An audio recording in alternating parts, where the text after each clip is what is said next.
Witches and scientists work together to bring us interviews from beyond the grave. Spirits can't be recorded, so our scientists take a tissue sample, create a clone, and then keep it alive using electrotherapy. Our witches then conjure their spirit, allowing them to possess their clone. This is Interview with the Dead.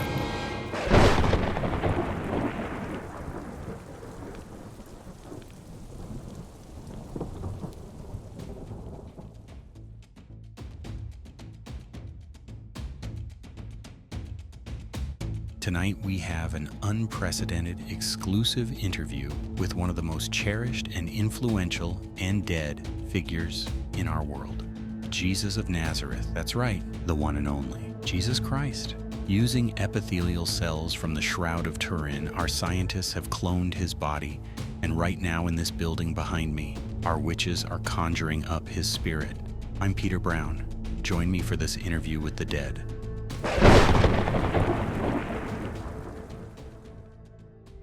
Because of the delicate nature of the cloning and possession process, our revived subject's tissue can only last a short time before cellular decay. Well, yeah, after the whole thing with Preston, it just kind of turned white.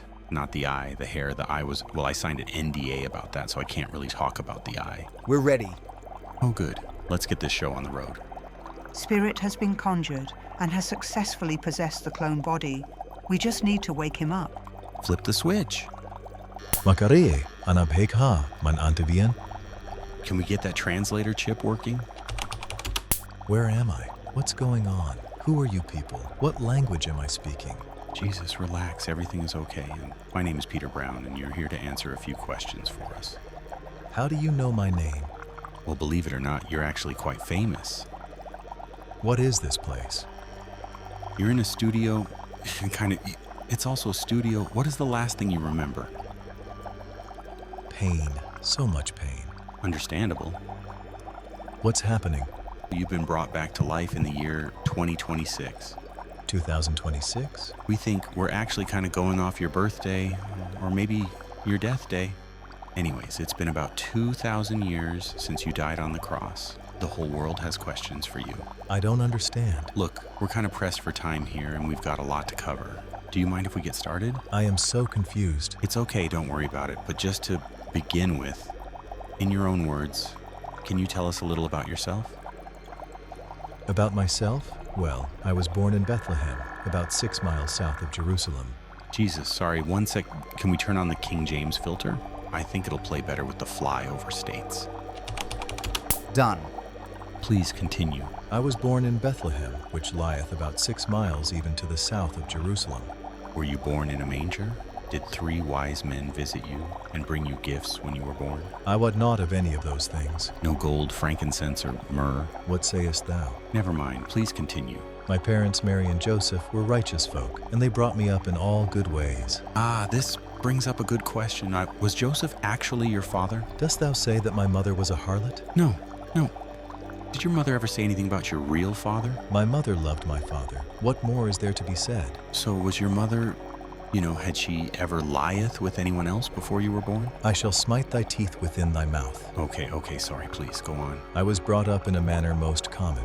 My father was a man of renown among the council of Israel, and my mother did watch over me.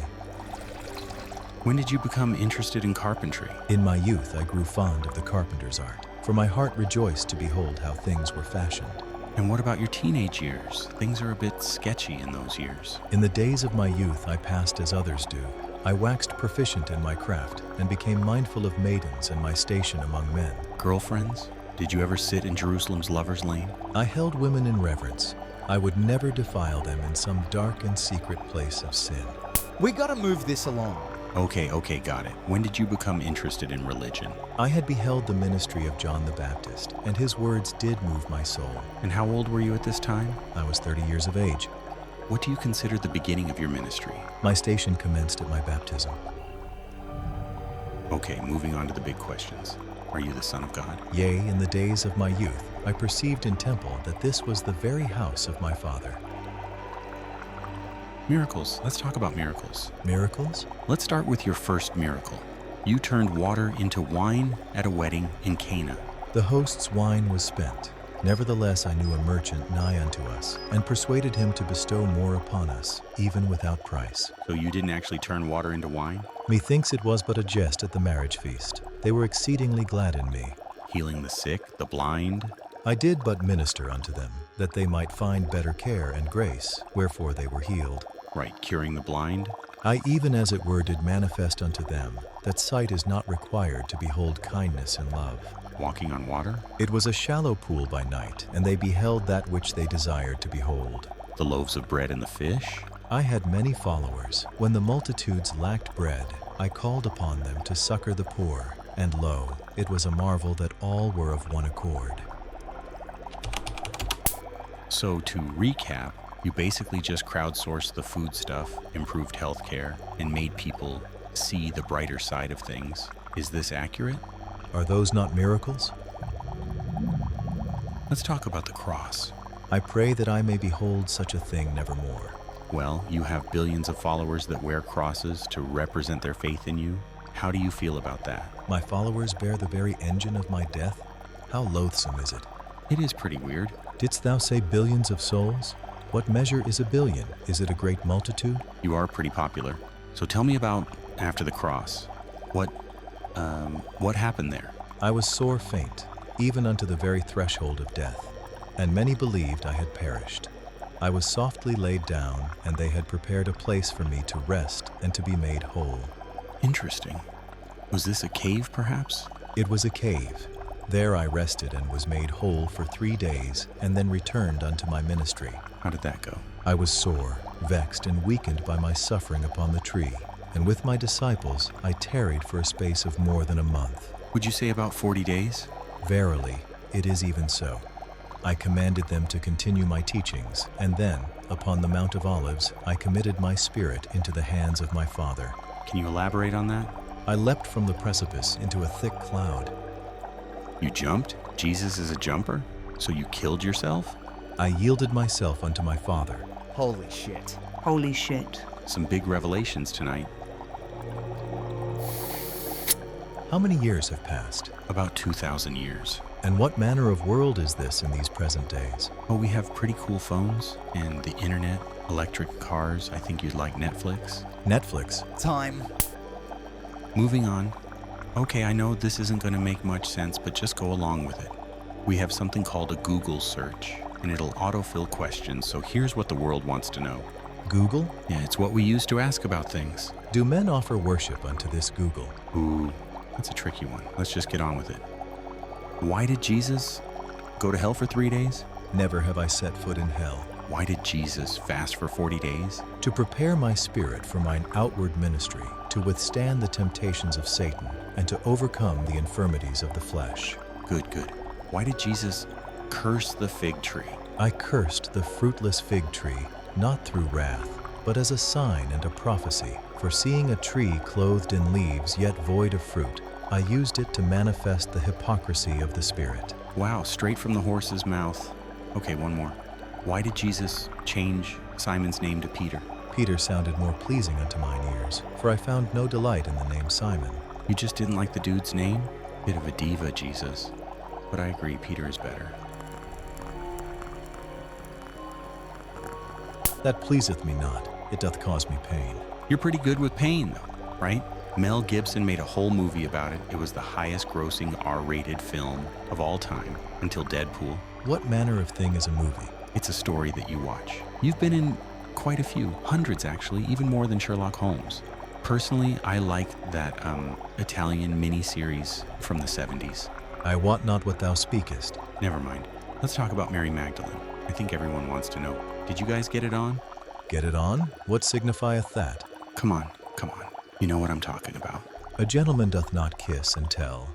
You dog, I knew it. You know she's a saint now? I guess you really anointed her, huh? Okay, sorry. Time for the really big questions. What is the purpose of suffering, pain, and hardship in the world? A tough one, I know. Please, take your time. Verily, through tribulation is thy soul enlarged to comfort the afflicted. For great travail doth cast down all pride of self, that thou mayest be clothed in patience, humility, and strength of heart. Right. Ooh. Can we actually turn off the King James filter for these last ones?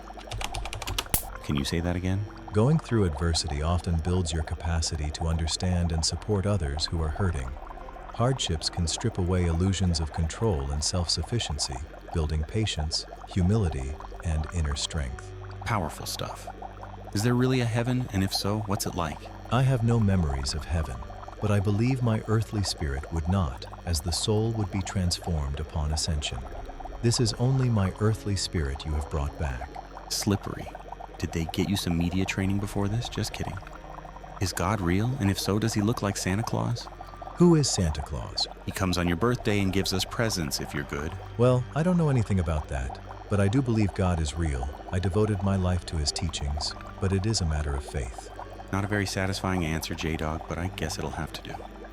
Okay, last question. When is the apocalypse coming, and should we be worried? The end will come after my teachings have spread throughout the entire world. And yes, I would be worried. It will be a dark time for non-believers. Ooh, so we might be waiting a while. Didn't you say my word has reached billions? Yeah, about 2.3 billion, I think. But there is about 8 billion people on Earth.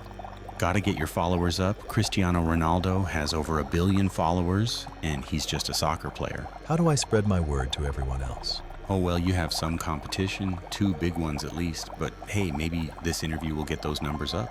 Never know. We got one more boost. Well, it looks like we're about out of time. Let's get that filter back on. Are there any closing thoughts you'd like to leave us with? I comprehend not thy world, yet I believe that through love and compassion and selflessness we may all attain.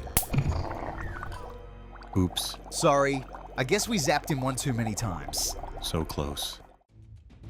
So there you have it, Jesus Christ. According to him, he was the Son of God, did sleep with Mary Magdalene, did not perform any real miracles, and then killed himself. Is there a heaven? Who knows? When will the world end? Probably not anytime soon. Thank you for joining me, and I'll see you next time on Interview with the Dead.